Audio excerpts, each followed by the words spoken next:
It's a sellout at Valley Parade. The last ticket went several days ago, and this is a match that's really caught public imagination. Testimony to the massive strides taken by Bradford since Sunderland came here last season and won 4-0. And Dean Windass is the newest evidence of Bradford's lofty ambitions, potentially their third £1 million signing, the final instalments dependent on promotion.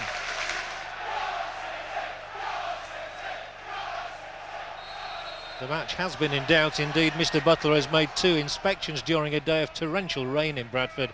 The surface is soggy to say the least, and there's no guarantee we'll get through 90 minutes. Indeed, Bradford have had 1 match abandoned here this season already. But the hope is that it doesn't rain too badly and that a match that everybody's been anticipating goes the distance. Now the talented Michael Gray will lift this one across, and the person he'll aim for, obviously, is 6'4" Quinn, and it's he finds. Little chip into the area. Phillips onside here, and that could have been a real body blow to Bradford in the opening minutes, but the save is effected by Walsh, who then gets a free kick out of Kevin Phillips. So the first opening of the night falls to Sunderland. It's a good chance, this one. Watch how Phillips makes his run to stay onside. Just twisted away from the defender, got into beautiful position. He got the wrong side of Dreyer, and it required Gary Walsh to be at his best to deny him.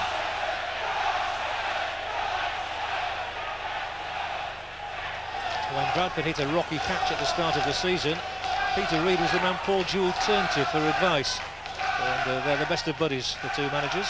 Nice glancing header from Quinn, a danger to Bradford here, but it's cut out by Lee Todd before it reached Johnston. Sunderland, a team that plays with great width, with 2 fine wide players in Nicky Somerby and Alan Johnston, but it's Bradford pouring forward. McCall takes it again from Mills, asks Mills to have the shot, and it's a fearsome shot too from the right boot of Lee Mills, Bradford's top scorer, and it thundered wide of Sorensen's left hand upright. Well, the conditions are making it exciting, but look how McCall engineers this. Little touch from Mills, and then McCall just chips it over the defender, and a first-time bullet try. Lovely movement and a ferocious shot.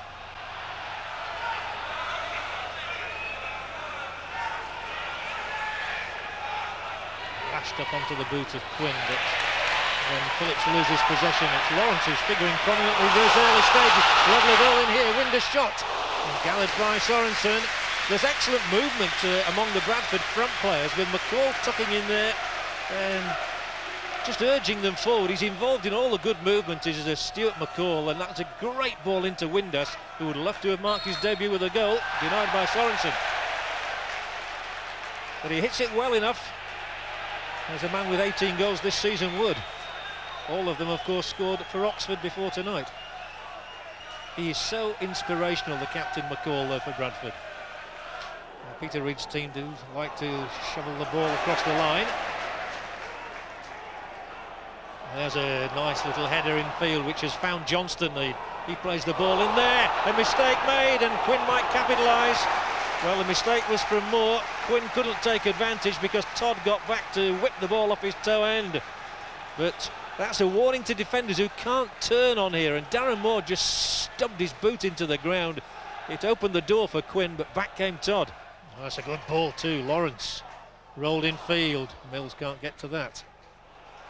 Nor will anybody in red and white get to that pass out of defence, and so Wally moves forward. Slipping it for McCall. Intelligent ball in from him. And over the top from Windass. And it would be easy for me to say that he should have done better with this, but it's difficult in these conditions. Again, McCall at the hub of everything for Bradford. Just look, he lifts this ball across there. A little flick from Mills, and Windass snatched it maybe, but very keen to get that first goal in new colours, Dean Windass.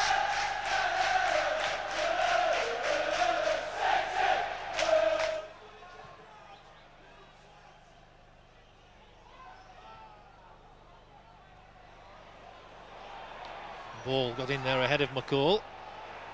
Darren Moore, he looks uncomfortable, does Moore, and there's a chance here for Sunderland. And Phillips couldn't chip Walsh, but Darren Moore is having a very uncomfortable start to the game. It's the second slip he's made this, and maybe the conditions don't suit big men like Darren Moore. Phillips failed to capitalise though. Lovely back heel, McCall. And then I'm not sure what Mills was trying to do, but he gave it straight to Kevin Ball, and he's released Phillips. Phillips did well to squeeze a pass away there to Niall Quinn. Phillips carries on, and it's Sunderland's first real shot of the night. And it's over the top from Phillips, but that's the first clear danger signal to Bradford of the combination and telepathic understanding of Quinn and Phillips.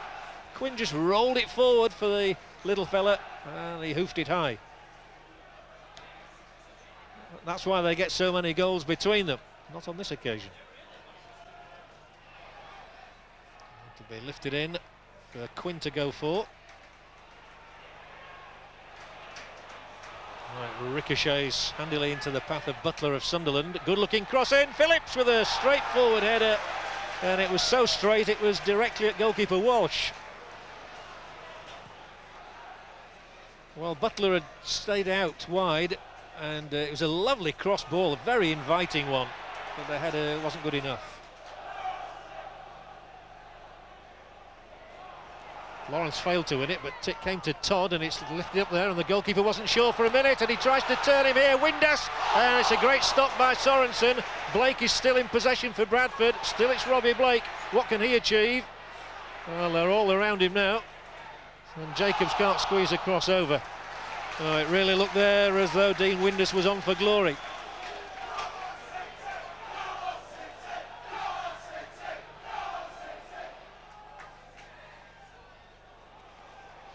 Phillips here, it's dangerous, and he's able to turn with that low centre of gravity. The cross in is aimed at Quinn, two defenders on his back, and it's Jamie Lawrence who drags Bradford clear.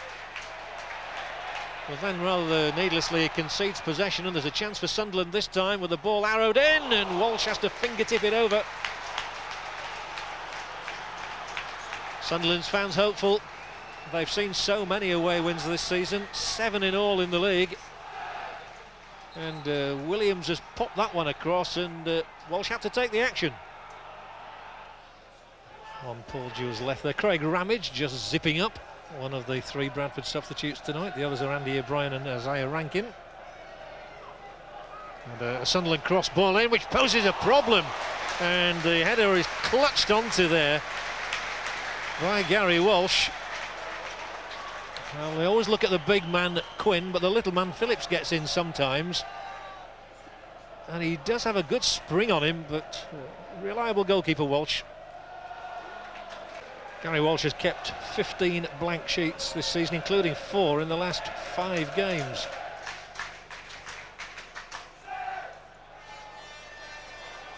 Now Johnston seeks to get on the outside of Todd. He's not given him an inch. But there's the cross ball for Quinn, and a wonderful stop by Walsh. Quinn seemed a certainty to score. Well, Niall Quinn may not get a better chance than that this evening, and Gary Walsh, who's had so little to do, has retained his concentration, and he had to do. Super save. Quinn ruined the fact he hasn't got goal number 18 of his season. The ball hasn't stuck at all. It's not been a farce, as some people predicted. And Bradford are winning it back here. Now Windass, marked immediately by Makin. Manages to scuff a pass away to McCall. A raking ball from him, and Jacobs will collect it. And Bradford have 4 around the edge of the area. Jacobs opts for Wally instead, though. And the sting may have been taken out of the movement.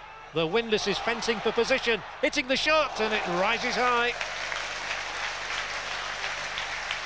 Well, he created that hole for himself, Dean Windass, to show he's not just all about scoring goals. Good footwork. It was Wally who passed it to him. Look how he slipped Michael Gray there. But it was rising all the way. Still no Bradford substitutions, just the one so far by Sunderland, who are here with that man Clark. Oh, nifty footwork from him, and he drives the shot into the side netting. Lee Clark wants a corner. The referee and his assistants say goal kick. Nothing doing for Lee Clark. And it showed the wisdom of putting on a substitute at this stage of the game. Halfway through the second half, and fresh legs And Clark cutting inside the defender there. Todd whipped in the shot. So Summerby can float one in dangerously. Oh, and it was a flicked header as well from Andy Melville, which he's got a corner for.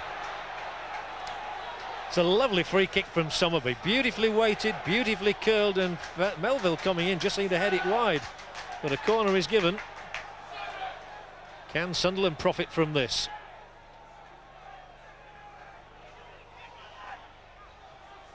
As the rain pours down. It's a goal. It's Quinn. The arms are raised on the bench, and the arms are raised on the ground too. And those travelling supporters from Sunderland are joyous in their celebrations of Niall Quinn's 18th goal of the season. And it was so simple. A well-flighted corner and a flicked header from the big man. Walsh is beaten and Sunderland are in front. And it's another step on the road to the Premiership for them. From a man who just gets better and better with age.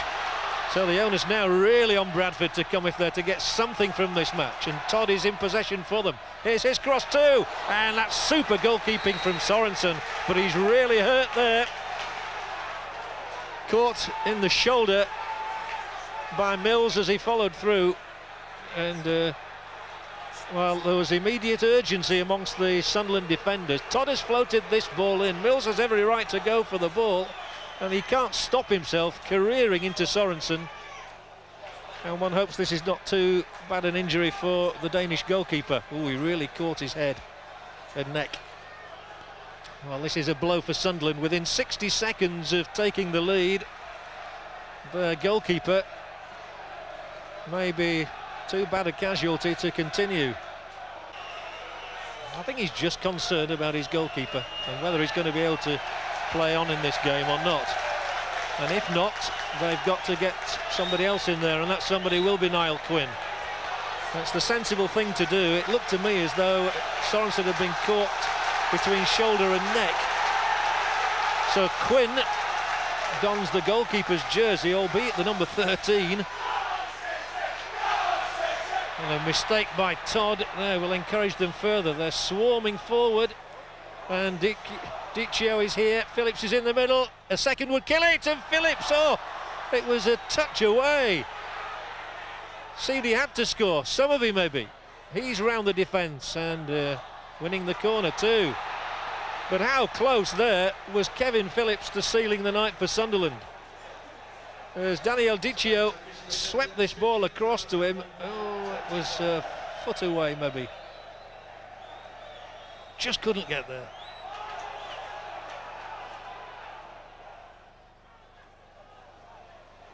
Phillips has angled it through, Dicchio, and that should be, oh no, how has that missed? Dicchio himself can't believe it. I don't know what he's arguing about, the ball went wide of the net. Phillips plays him in, and Daniel Dicchio here with a golden opportunity. Oh, how close can it be? This may be the last chance for Bradford. No free kick given, and they can come forward from here. Phillips. Dreyer was there for Bradford, but it's a really vital win for Sunderland on their way into the Premier League. And Peter Reid's reaction surely tells you that Niall Quinn's goal is going to take them there. Their 8th away win of the season. They even overcame the loss of their goalkeeper Thomas Sorensen, and valiantly though Bradford City played, they have gone down to a crucial defeat here at Valley Parade by 1-0. Yeah, obviously disappointed to lose the game, yeah. I thought first half we probably did our best work. Yeah, we were the best as our first half. They were probably on top second half, but you know, we were disappointed to lose a goal from a set piece that we didn't think was a corner in the first place. Well, I would agree with that. From where we was, it looked again only what the buckler saw. Yeah, that's right. Yeah, but I mean, we've got to defend it better now. I'm disappointed in defending. Now we had the better chances first half. Do you think we should have scored from, you know, maybe 1 or 2? I think so, yeah. But also they had, you know, we were a bit sloppy at the back at times, and Phillips had a couple of chances, so it could have gone either way. You know, we're disappointed to lose. Second half, do you think we lost our way a little bit, especially passing wise? Yeah, you have to give Sunderland a bit of credit, you know. Yeah. I mean, they're not a bad side, and they come and they had to go, and they controlled large periods of the second half. Yeah, we came out and started well, and we played some good football and created some good chances, and you know, we might have nicked a goal on another day. And against Sunderland, you've got to take at least one of your chances, haven't you? Yeah, that's right. The better the teams you play, when you get the chances, you've got to take them. And you know, we could have had a couple of goals in the first half, and we played well in the first half. But having said that, they had a couple of chances as well, and didn't play that well in the first half. So, you know, we're disappointed to go in at 0-0 at half time. But then the second half, they've come out and battled well and done well. And Big Quinny there, done his usual, got a goal at a set piece.